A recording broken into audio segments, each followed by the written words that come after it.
Antes de adentrarnos en el fantástico mundo de la historia, debemos conocer cómo se mide el tiempo y por qué es tan importante.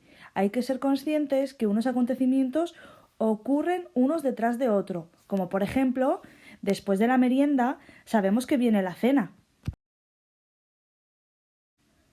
A lo largo del tiempo ocurren muchos acontecimientos, como nuestro nacimiento o el estreno de una película que queremos ver, y para saber cuándo ocurren estos hechos necesitamos medir el tiempo. Y ahora os propongo una pregunta. ¿Sabrías decirme con qué instrumento medimos el tiempo? Ahí os he dejado una pista. Todos conocemos ese icono, ¿verdad? Es el símbolo que representa un reloj de arena. Así que, ¿qué otros instrumentos se os ocurren para medir el tiempo?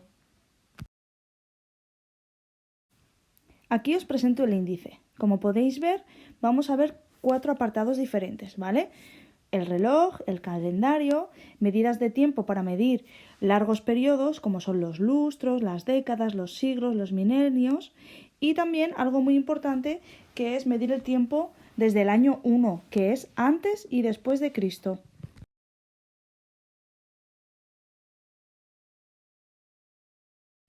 Vale, el número 1 es el reloj. ¿Vale? Los relojes sirven para medir el tiempo, sobre todo periodos muy cortitos, ¿no? Normalmente los solemos utilizar a lo largo del día, ¿no? Para saber qué hora es, a qué hora entramos al colegio, cuánto nos falta para salir al recreo, a qué hora volvemos para trabajar por la tarde. Sobre todo es para espacios o periodos cortos de tiempo. Para eso se utiliza el reloj.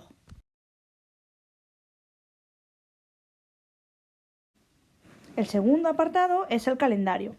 El calendario ya se utiliza para medir periodos largos de tiempo, ¿vale? Y así lo podemos separar en días, semanas, meses y años. Os voy a contar una curiosidad sobre los días de la semana. Los romanos dieron el nombre a estos días que nosotros conocemos y para ello utilizaron los astros del cielo. Así como podéis ver, el lunes viene del nombre de la luna, martes de Marte, miércoles del planeta Mercurio, jueves de Júpiter, viernes viene de Venus, sábado y domingo. De sábado se puede decir que su significado de Sabbat es día de descanso y domingo viene de la religión cristiana, de Dominicus.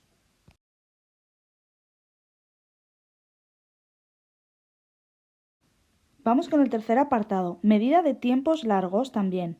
Además de los meses, las semanas y los días y los años que hemos visto en el segundo apartado, aquí nos centraremos en los lustros, décadas, siglos y milenios, que esto es el conjunto de muchos años. Lustros, como podéis ver, serían 5 años. Una década serían 10 años. Un milenio serían 1000 años. ¿Cuánto es un siglo? ¿Lo sabéis? Un siglo, que es la unidad de medida más utilizada en la historia, son 100 años. Es muy utilizado y se escribe con números romanos, como podéis ver en la imagen de color amarillo. Los números romanos del 1 al 10, ¿vale? Se escriben con diferentes palitos y símbolos. En matemáticas ya hemos conocido estos números y hemos trabajado con ellos. Y también hemos aprendido a cómo se escriben estos números.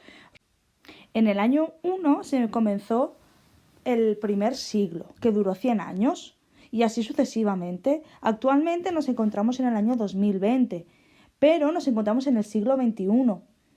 Podéis encontrar un truco para saber en qué siglo nos encontramos. El truco es el siguiente, fijaros bien, si estamos en el año 2020, los dos primeros números es un 2 y un 0, el número 20. Y para poder decir en qué siglo estamos, le añadimos una unidad. Estamos en el siglo XXI. Esto es un truco que os puede servir para poder conocer los diferentes siglos a lo largo de la historia y así no liaros.